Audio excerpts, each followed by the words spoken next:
5, 4, 3, 2, 1. Hello, Dr. Berg. Hello, Nathan. How are you? I'm doing good. Thank you so much for doing this. As I said right before this, when I came up with this idea for my capstone, getting you as a guest popped into my head pretty much immediately. I thought I really enjoyed your culture class, by the way. And I think that you, dare I say, speak with a certain charisma that I think appeals to students, even if they don't quite understand it all the time. I have no idea what I'm talking about. Exactly. But it's charismatic. That's great. That's exactly. Great. Yeah. And so I thought that him, with the background you have in history, with the background you have on culture, I thought this would make for a good conversation. So before we get to the topic at hand, tell us a little bit about your background, how you got to Evangel.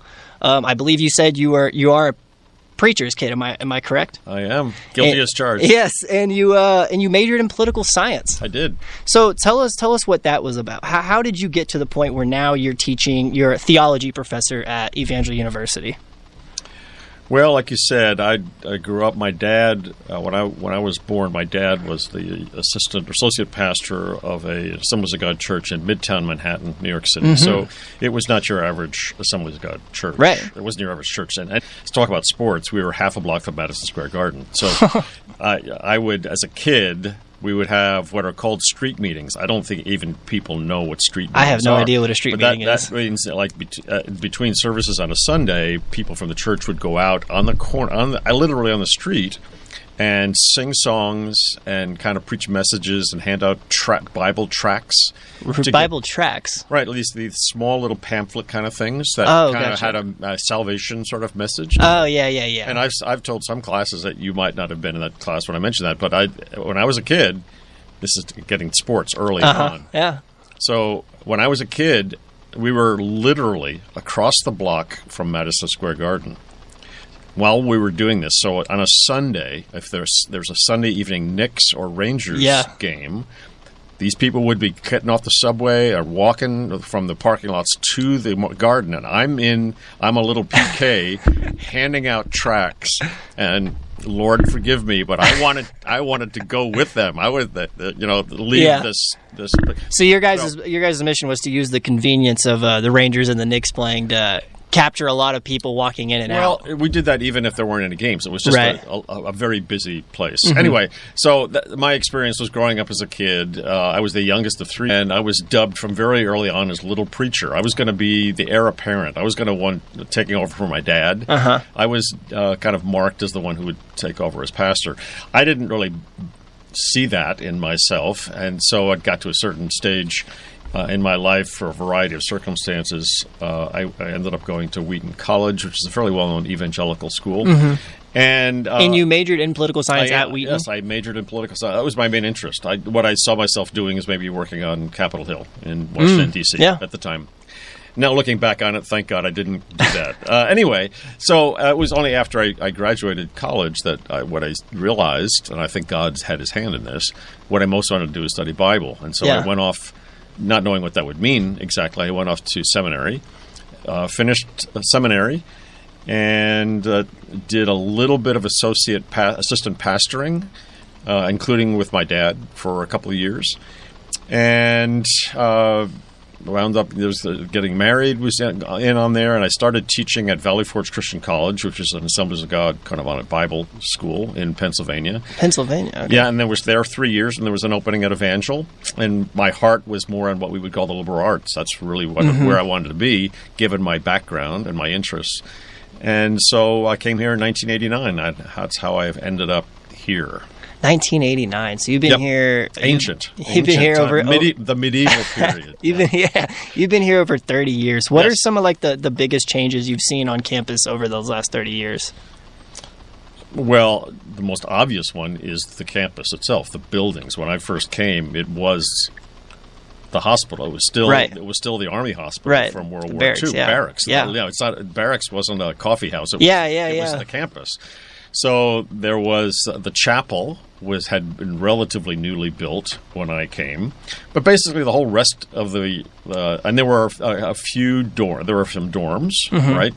But basically everything else was barracks, and so one of the things that's most immediate is obviously, and that was kind of the main, I think, heritage of Robert Spence, was that we have a transformed physical campus. It's just a different place from where it was when I first came. And have you been teaching pretty much the same classes since you got here? Largely. So my doctorate's in New Testament. And I was going to ask that question. Yeah, my doctorate's in New Testament, so I was always, from early on, teaching New Testament literature and various things connected with New Testament, essential Christianity from the very beginning. Gen Ed is pretty much like it was when I first came, but for many years I taught a course it was first called Introduction to Christian Doctrine, and then we changed it to Introduction to Theology. It was like a 3-credit, 1-term course that introduced you to what we believed. And from an AG perspective. Yeah, it certainly it included. It was basically mostly what Christians believe, but we included what Pentecostals distinctively believe. And I was best known for dressing up in a bathrobe and coming in depicting heretics and sometimes getting. So you'd come into class wearing a bathrobe. Well, no, I put it on during the class, and so there are some students who remember me not much for anything else but having the guy with the bathrobe, and so. That the bathrobe was to protect me. So what I was saying was heretical in essence, right? It wasn't Orthodox doctrine, so I always blame it on the bathrobe. Got you. So, kind of going back to you as a kid, what you said you grew up in the middle of Manhattan. Well, not really. The church was in the middle of Manhattan. Oh, got you. We lived in a suburb. Okay. So I grew up in a typical middle class suburb. So a half block from the high school. So it was really close to a field, an open field where we played all the time. So I had the benefit of being close to a large urban area, but school districts in the suburbs. And did you play any sports growing up? Absolutely. Baseball. Baseball is your sport? Baseball is my sport. Yeah, I played what was called the Babe Ruth League. I have. I played through Babe Ruth age. Mostly the time third base. That's where I'm at right now. Oh yeah, yep. The hot corner. So yeah, fond memories of baseball, and I've mentioned this to somebody just recently. I think it was somebody on the baseball team. There's something about certain things that have resonance for you, and for me, and again, I guess you guys now don't use wood bats anymore. You use aluminum still, bats. Yeah. So I don't even know what that's like, but one of my fond memories, and that I always will think back is hitting the ball on the sweet spot of a wooden bat. And hearing the crack of that bat. Oh, well, no. Well, not just to hear, but I mean the feel. There's absolutely, a literal feel, yeah. And I don't know what that is like now with an aluminum bat. You know, I go to these batting cages, and they have and it's not quite the same, but just the idea of that. There's that feel. There are certain things like the smell of bacon and, and the sound of a certain song, and there's the feel of hitting the ball in just that sweet spot. Yeah, well, I think when I watch baseball games, one of the most satisfying things for me, you ever seen those videos where people think or maybe someone's like cleaning something and it's really satisfying and people just love to watch these? Well, one of my favorite things to watch is to watch a bat make contact with the ball and to see the little vibration. Because obviously it's something you could never see in real time, but when a camera's on it and you put it in slow motion, it's so cool to see that the bat actually vibrate. Yeah. So, my next question is, who were your favorite sports teams growing up? Who did you grow up rooting for? Being from New York, I know you mentioned you were a Yankees fan. Lucky you, I will say. So, what are your favorite sports memories growing up? Oh, so it's in the heritage of baseball in New York are the original way back before my time. The 3 baseball teams: the Yankees, the Dodgers, and the Giants were all, and it was vicious. I mean. Loyalty to those teams was, I don't even think that we can relate to it. The only thing comparable, I think, is in certain Latin American countries when they think about their team, or maybe in England when they're identified with a soccer or a team. It was people living next to each other, in a building, but rabid, either Dodgers or Giants fans. And so I grew up a Yankees fan, and across the street was a kid who basically he was the son of a Dodgers fan, but when I was growing up, the New York Mets had come along when we were little. We're at a new team in the city, yeah. And that was so that was my major identification with this kid across the street. Was that he was a Mets fan and I was a Yankees fan, and that was an identity thing. We would go to when they played doubleheaders, commonly a holiday doubleheader. Whenever there's a holiday off from school, there were doubleheaders. So we went to either Yankee Stadium or Shea Stadium, and I would root against the Mets, against the Yankees, and it was shared. So people are shocked that I don't root for the Mets. I mean, the Mets are evil. The Mets are satanic. And I will say one of the biggest surprises that I think I've heard from you during culture class. I remember at the very start, I was shell shocked when you said that as a Yankees fan, you grew up hating the Mets more than the Red Sox. Oh yes, absolutely. And that blew my mind. Even now, if there's an interleague game, I'll root for the Red Sox. Yeah, wow. And I find that so surprising because my uncle and my grandparents, and basically my whole mom's side of the family, are huge Red Sox fans, and they hate the Yankees. Oh yeah, sure. I mean, like you say, the Mets are satanic. The Yankees are satanic for them. But it's weird to see that it's not the case all the other way around. Do you think that's representative of all Yankees fans, or do you think that's just a certain?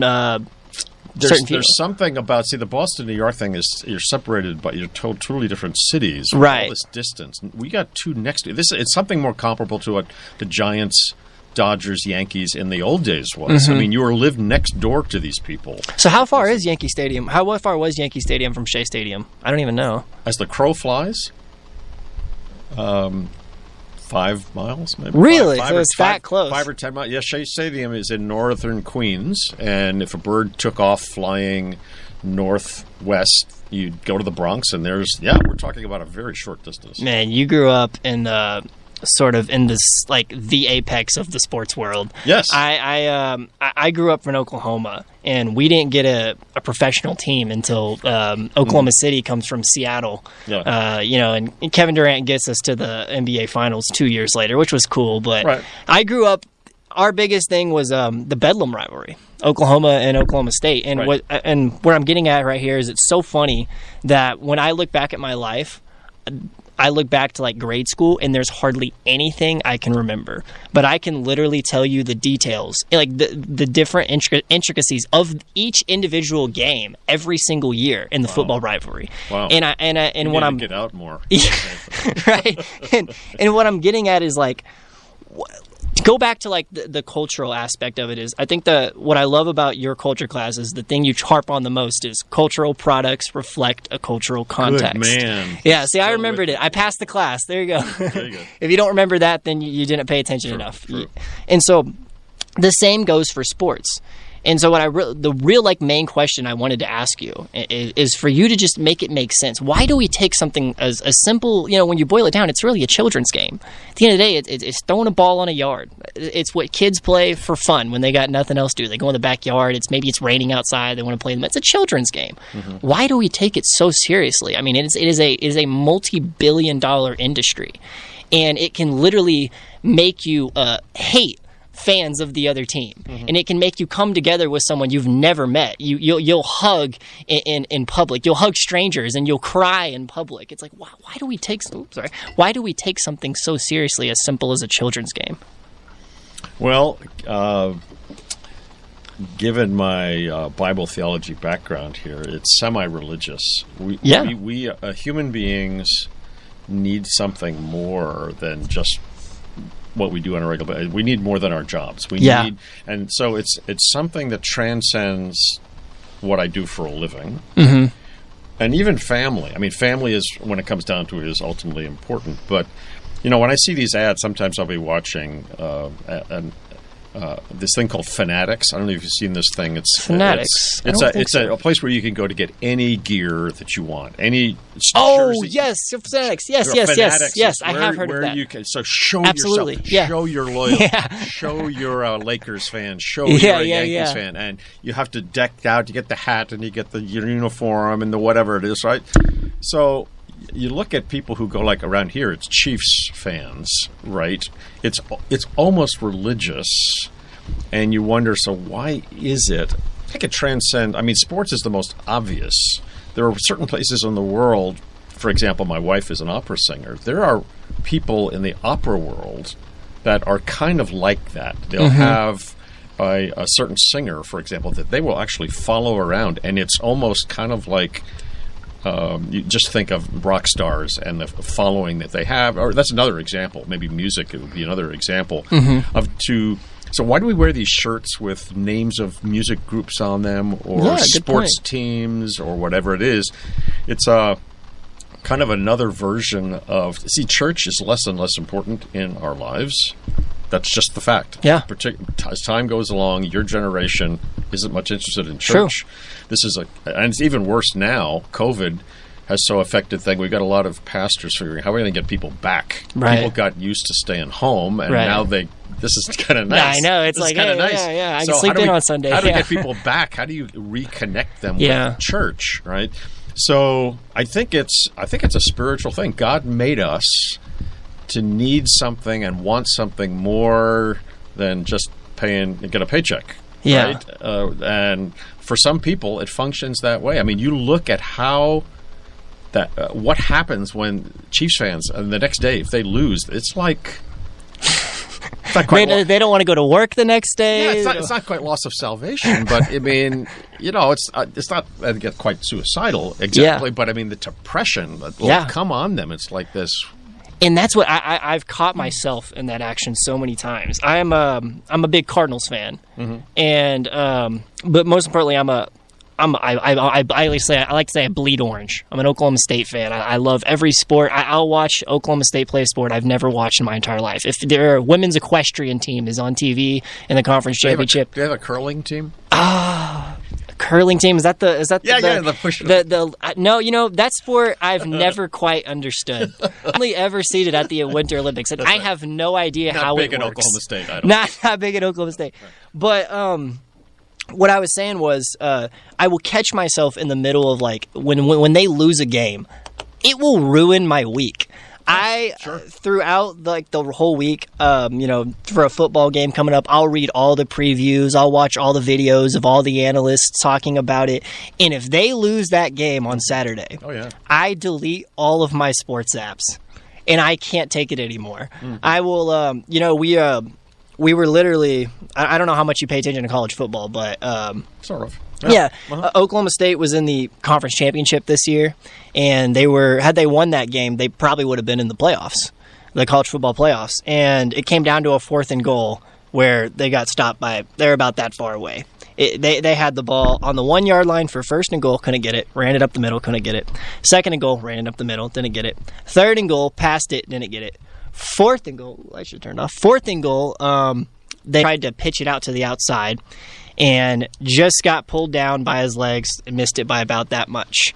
When that happened, I was sitting up in my dorm room, and I went to my suite mate's room who wasn't there. I slammed the door, and I sat in quiet for about an hour and a half. And I remember, because I'm the only Oklahoma State fan on my baseball team, in the group chat, they kept talking about it. They were like, Lamb, are you okay? Is Lamb okay? And my friends who were watching were just like, not now. Give him a second. Right. And it's like, why do I care that much? I don't really understand. I mean, it doesn't really impact my life directly all the time. But like you said, I feel like we really do need something else besides just our work life. Like at the end of the day, like sports, even entertainment, like you said, music, it's all, dare I call it, unproductive labor. But at the same time, I don't think you'd want to live in a world without it. I don't think anyone would want to live in a world where we just focused on, what we need to do to survive. But it's another thing. Go back to say you used the term earlier, just a game. Yeah, but that's probably a misterm because there are some people who write about this and say that humans are most human when they're playing. So if that's true, games are the most telling things about us. Right, so it's interesting. I'm not sure if that's quite true. I think you were made to work. Yeah, too. God made us to work and to have something, but God apparently also made us to look at kids. I mean, when you think about how God made us, we look back at children and how innocent they are, and they just play and they enjoy their play. Yeah, and they can be nasty to each other in their play too, and that's very human. But playing is, once a person loses the sense of play, we don't want to be with them anymore. Who wants to be with a person who doesn't have a sense of play? Yeah, play is what makes people fun and interesting. Right? Yeah. So the idea of a sport thing. It's just a game. I guess probably, what I was trying to do is I called it just a children's game. Oh, okay. And so what I'm trying to do is I'm framing it in a way that's sort of reductive. Yeah. But I'm trying to understand, like, how do we get from that point to where it is just like people moving on a field? It's a bat hitting a ball, a bat hitting a little white ball. How does that get so sophisticated to where it can bring people together who have just never met each other? They will cry in public once that ball lands just in front of the left fielder's glove, and the runner scores from second to tie the game and send it into extras. They'll literally cry once the ball goes over the fence. It's like, wow, it really is like it's a phenomenon that I me personally, as someone who's played sports my whole life, I really try to think about that, because I'm playing NAIA baseball. Right, at the end of the day, like it's not Division I. I'm not going to go play after this. You're not going to be in the draft. Exactly. Right. And so I keep asking myself, why do I do it then? It's like, well, yeah, I guess it pays for quite a bit of my school, which is very convenient. Sure. But at the same time, I keep asking myself, like, I guess I just play it because it's fun. Because I like it and I like to play. And like you said, like, what are we without that? Who likes someone who doesn't like to play? Right. You almost feel like a Scrooge if you're just someone who doesn't have a hobby on the side and you're just a workaholic. Yeah. And let me ask you another question. Have you ever heard some of the crazy sports that different cultures have brought about? I think I forget it, but the Aztecs and the Mayans used to play this game where it was kind of like soccer and basketball mixed together. There was like I wish I knew the name of it, and I would look it up, but who knows how long that'll take me. But there was this hoop that they had to get the ball through, like not using their hands or arms or something like. And the way it would work is the first score would win, and they would sacrifice the winners to the gods that of their culture. And define winner, Eric, exactly. The losers get to live. Is that losers get to live, and so I think about that. That's a real incentive to score. That's exactly what I was saying. I was like, can you imagine that? No, it's just been the longest game of all time of people be like, no, you score, you score, you score. And it's. I'm not familiar with that game. Nathan. Well, I was just. I don't see why it didn't catch on in America. It's just crazy to think how serious we've taken sports in the past and how much it's evolved over time to becoming so. So at one point it was, I think it still is to an extent like sort of a sense of national pride, especially when we do something like the Olympics. Like, you might criticize your country for 364 days a year, but when the USA actually is doing something in the FIFA World Cup, you become real patriotic real quick. Yeah. And I feel like that that element gives people a sense of pride, a sense of belonging, a sense that, I'm on a certain team. And I feel like that's something that we definitely need. But I love to see the way sports have evolved from something that was simply, trying to showcase the best that you have to something that has become so like commercially viable. Like now all of a sudden it's like politics is wrapped up in it. It's all about money. Where's the money going to go? And I don't know whether to call something like that a good thing or a bad thing. I love it because we have so many different streaming services where I can watch every game now. I will never miss another game again. Mm-hmm. But like, have you ever been to like the Colosseum before? Have you ever been to in Rome? In Rome, yeah. Yes, I have too. Uh-huh. And I remember seeing that and just thinking to myself, man, these people used to literally be a blood sport, and I'm just playing for fun. Yeah. I get a trainer looking at me if I get hit in the head. Yeah, so I've actually attended a bullfight, too. Oh, Spain, really? Which really does. So the blood is actually being shed. So what's that like? Well, if you're not used to it, it's kind of upsetting. Really? Right? How so? Yeah, it's even the difference, for example, between some people come to Evangel from the country and the outdoors, and they're used to hunting. Right. And carting around the bodies of dead animals, right? Yeah. Others of us, I never dealt with a gun at all. That's me. I'm from Tulsa, Oklahoma. I didn't really live out in the country. So I'm not even sure how I'd handle shooting an animal. Yeah, that would be a strange thing for me. So if you're not used to it, seeing them in essence make a sport of killing a bull. I mean, it's not just sport. I'm wondering how this works. How does a bullfight actually work? Well, there's a matador. Right. There's a guy who is the main... Who holds this curtain. Right. I only know this from the Looney Tunes episode. Right. So they have a bull that is let loose in this arena. Yeah. And there's a whole process that you go through. You don't kill the bull immediately. You get him kind of tired, and you play with him, and they put these kind of pitchforks things in him and get him tired. And then you're supposed to, if you do it well... You just do away with him quickly with one kind of stab with the sword. It's not good, obviously, to not do it well and have the animal suffer. Yeah. But the idea is killing the bull, right? Yeah. So it's something, it's I guess it's a taste that's developed. I mean, but if you're just a kid from America, it's a bit kind of off-putting. Yeah, that is. That seemed a little strange. Yeah. I don't know what I'd think about that. Yeah. Kind of shifting a little bit, I do want to ask you a question because you do have a background in political science, and as we know, like sports is very political. So when you look back at like some historical moments in sports, like think about the movie like Miracle on Ice, when when the United States is playing Russia in a hockey game. This game means much more than just a hockey game, or even like just recently at the Olympics in Beijing. I mean the athletes from Ukraine literally had to walk in front of Vladimir Putin, sitting, call it his little throne, if you will. He's perfectly safe, and all of a sudden, these athletes have to go compete in these events while their country is literally being invaded by the person who's sitting at the ceremony. Right. From what you know about like political science, why does everything, and even like, because you start out by saying like sports is kind of like religious in a sense. Why does something like religion, sports, and everything always come back to being somehow related to politics? You literally just said in our last Pentecost class that we're a political animal.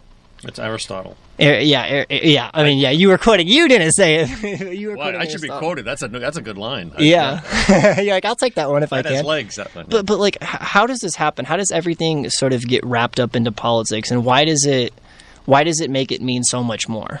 Well, again, going back to that quote, when Aristotle said we're political animals, he didn't mean are you a Republican or a Democrat. He just meant we live in a polis. We live, in a society. In a city, in a town. And so everything that we do has ramifications. We're social beings, right? Yeah. So in essence, that's what Aristotle meant anyway. So, yeah, so in that sense, everything that humans do is political, right? So you heard various lines about that. Everything is political. So sports inevitably becomes political depending on how you define that term. Yeah. So if it's totally apart from who's getting elected and who's in the government, it's a political thing that I'm competing with this kid across the street who's rooting for the Mets and I'm rooting for the Yankees. Becomes a political kind of a thing too, right? So we're getting back to our nature, and part of it is competition, part of it is identity. You're not part of my group. This is my group. You're not part of my group. And that's a really important thing. I think I'm going harking back again to New York, the Yankees and the Dodgers and the Giants. These are like, this is my tribe. Yes. Right? We're tribal. When it comes down to it, we're still tribal animals. Yeah. And we want to be part of a tribe. We want to be accepted by a group. Growing up, the worst thing is not to be part of some group, right? And I'm absolutely desperate to have peers to accept me in the group. And it's amazing what we'll go through to be part of the group. And so I think this is just on a larger scale, being part of a group. Why do I spend money at Fanatics to wear a Chiefs shirt, for example? Yeah, okay, I like football and Mahomes is great and that sort of thing. But it's just interesting. So what happens? Do I still root for Mahomes if he gets traded? If he's on another team? Or do I stay with the team? Or, it's sports is such that... like, even if I go back to Oklahoma State, it's become such an industry now that this guy who's playing on the Oklahoma State basketball team Well, he's got the shirt on, but he might be there just for a year. If he's really good, he's one and done, and he's out of there. Well, How is he representing Oklahoma State? It's funny that you said that. Oklahoma State literally had the first overall draft pick last year, Cade Cunningham, who was a one and done. Right. Okay. So is Cade really? Boy, he's my guy. He's a fellow Oklahoma. Yeah. I don't know. So that's an interesting thing ongoing about now. College players can get paid, and now we're acknowledging where things really lie here. So that's definitely going to change the trajectory of college sports. It's definitely going to change the recruiting process, and because what it is it's players able to monetize their name, image, and likeness, and so they're able to seek endorsements, which is essentially creating an additional market. It's not that they're redistributing any of the wealth that the universities make from their athletics or that the NCAA brings in. It's that they're literally allowing players to just monetize themselves, and that becomes a huge part in the recruiting process, where if you're living in Los Angeles or New York, you're probably going to have a better chance of recruiting someone in terms of someone who's seeking a big NIL deal at the age of 18 as opposed to someone who lives in Stillwater, Oklahoma. Yeah. So again, we're political animals. Power is what calls the shots. So and it permeates its way through every aspect. Who's not even close the most well-paid person at a university? Right? Who's got the biggest? It's certainly not the college university president. Yeah, it's some coach. I mean, it's Nick Saban is making 10 times as much as anybody else. I was gonna say I can tell you who Nick Saban is, but I have absolutely no idea who the president of Alabama is. That's right, and that's the way it should be. Yeah, I guess so. That's what we want. We're political animals, and we love sports. We don't know what the world. Or I don't want to live in a world without it. Even if it is just for, at the end of the day, you're doing it because that play sense. Like it's so much more than that. Like you said, it's a sense of an identity. It gives you a sense of belonging, a sense of community. You'll do things related to sports that you wouldn't regularly do in almost any other aspect of your life. And we've about ran out of time here, and I think this went exactly how I wanted it to go. I pretty much got exactly what I wanted. Wow. And so, Dr. Berg, I just want to say I really appreciate you taking the time to come on. And for those of you who are listening, if you're thinking about taking, you're going to have to take Pentecost. You're going to have to... Is this the commercial? Yeah. Make sure you take Culture with Dr. Berg. That's a very fun class. And if you are... I never got to take a book study with him, but if I could go back, I would. What book studies do you teach? Most terms now, it's Romans. Okay, so if you're thinking about who do I need to take a book study with, Romans with Dr. Berg. I promise you it'll definitely be worth your time. And Dr. Berg, thank you once again. Thank you, Nathan. All right, that's it. See you guys.